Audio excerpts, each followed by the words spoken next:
Well, it does seem like a natural reaction, which is to ask, are the Georgia Bulldogs looking ahead to the Tennessee Vols? That's something that Kirby Smart was asked about during a press conference on Tuesday. And here's what he had to say about that one. Yeah, this is Georgia-Florida matchup.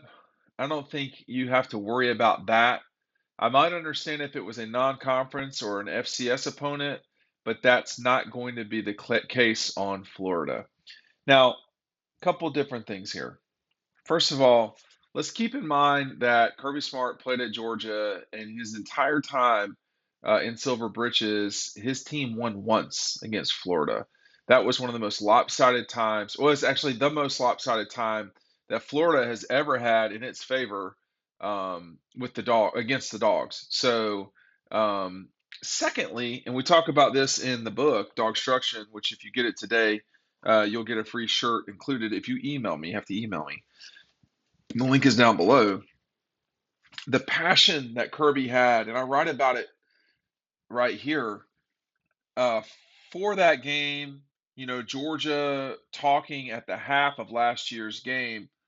Um, he had a lot. Kirby had a lot to say during that game, and it wasn't. What's the word? It wasn't uh, G-rated, but at the end of the day, one of the things that we talk about is, and people forget this, physically, I want to break them.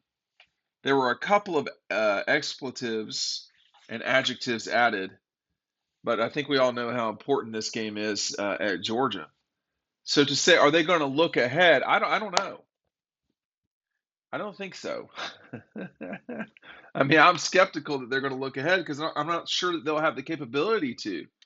Um, and let's just keep in mind as well that the Tennessee Vols have got their own fight on their hands with Kentucky visiting Neyland, a team that absolutely blew their doors off the last time they played at Neyland.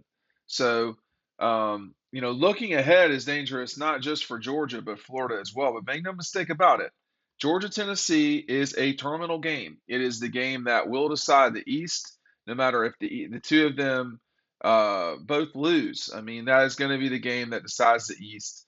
I don't know if that's mathematically the case, but whoever wins that game will have so many. I guess Kentucky could still come back and win it, and maybe South Carolina. But that's just not. It's not going to happen. So that is the game. But um, we what the shame of all of this right now is that both teams are, excuse me, that Georgia is playing both big Eastern foes in back-to-back weeks. I mean, I know that's a TV deal, and I know that in the future that probably won't be the case just because of the way things are going to be set up. But it is, it's just not the way that you want to do things if you can help it. But it's what it is, and that's where we're at right now. I mean, if you're Georgia and you want to have a successful season, you always have to beat Florida. I mean, when you look back at '02 and '05, those were total anomalies in terms of losing to Florida and having a very good season. That's what happened in 2002. I mean, that team was 13-1 and won the Southeastern Conference going away, won the Sugar Bowl going away, and yet they lost to their arch rivals. Um, that's not going to happen typically. In 2005, I think we all understand that was a different beast altogether. I mean, that was a Florida team that was just starting under Urban Meyer, but really more than that, you're talking about Georgia did not have a starting quarterback, and the Southeastern Conference Championship game, if I'm not mistaken, MVP player of the game. So DJ Shockley did not play in that game. Well, would that have changed the game? Well, yeah, I mean, I would think so. The final of that game was 14-0 with Thomas Brown throwing a touchdown to Joe Tereshinski III. I mean, if you had that on your bingo card entering the season, congratulations, bingo. But you know, looking forward, excuse me, looking past this game would be a catastrophic error by Georgia, and we don't know the line yet. it looks like it's going to be anywhere from 18 to 21 points. Georgia's not ever been that large of a favorite over the Gators. Now, Florida's been that big over Georgia before in the 90s because there were some pretty bad Georgia teams. But um and by the way, the the shocking game in 97 that Kirby and company won. I think Kirby had 2 interceptions that game. I I'll have to look that up, but I remember he had one. I think he did have two in that game. But um, you know, for both these teams, looking past the other, that's not a real like you don't want any part of that. And Florida has not been a 20-point favorite more than I'm looking this up as we speak. That can't be right. It can't be none. Uh, is that right? Maybe it is right. I mean, and then this can't be the largest line. If it's not happened yet, so I'm just speculating a little bit. Well, yeah, I mean, this could be the largest line in the history of this game because there were a couple times in 21 this line was 19, which was way too high. That was not correct based in reality. And then in 95, this game, Georgia was the home team and was a 19-point dog. They were an 18.5-point dog against the Gators in 97. That was the one game. That was sometimes Las Vegas really misses it.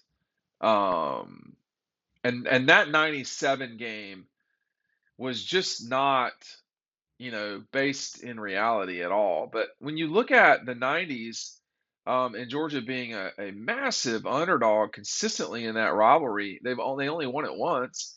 Are they going to look ahead? I don't think the guy that was tortured by the Florida Gators is going to let them look ahead.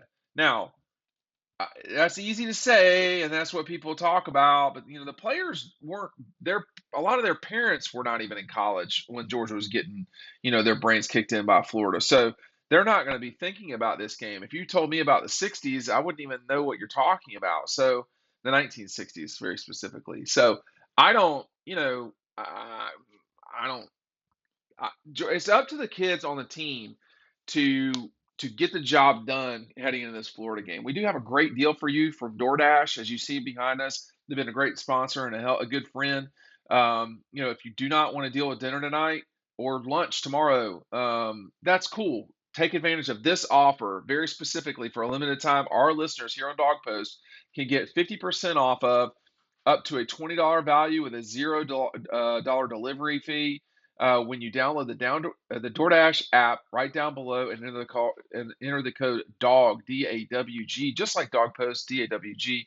That's 50% off a $20 value, $0 in delivery fees when you download the DoorDash app in the App Store and enter the code DAWG one more time.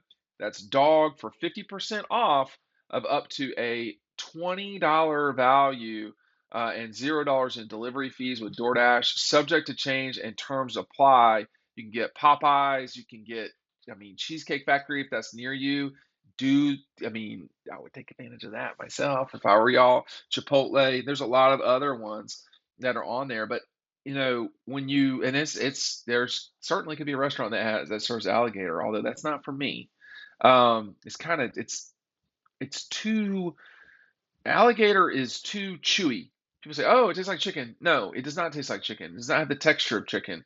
If it were chicken, it'd be chicken, right? It doesn't taste like that at all to me. But I think moving forward, you know, it really it's Kirby and them can say whatever they want to say to the players. It's up to the players to not look ahead. And I think the number one thing about that is to just do your work. Because what happens this week really does affect the rest of the season. And like looking ahead to Tennessee, that's not going to do you any good with the Gators or against Mississippi State or Kentucky. These are all, I do not think Georgia can lose to Florida. I'm just going to say that right now. But they're going to play Tennessee and then they go on the road in the SEC twice. Now, one of those games was a real knife fight with Missouri. The other was a blowout. A season ago, When you take a look back at their road games, they played at Auburn, they played at Vanderbilt, blowout. They played at Auburn. I mean, that was a little bit of a fight. I wouldn't say it was. I mean, it was a 24-point win. And then, of course, the closer against Tennessee in Knoxville. We write about some of the plays. I'm telling y'all are missing out. Christmas coming up soon. Pick up DAWGSTRUCTION today. The link is down below. But this was a fight at Neyland for about 20 minutes, and then Georgia just was too classy, I guess. So the class of Georgia was too much for the Vols. But is Georgia looking ahead? Why don't you tell me in the comments down below? I mean, I don't think there's a wrong answer. We can't know the answer, frankly. We'll see when we get down to Jacksonville, which is not that far away from the biggest game of the season for the Dogs.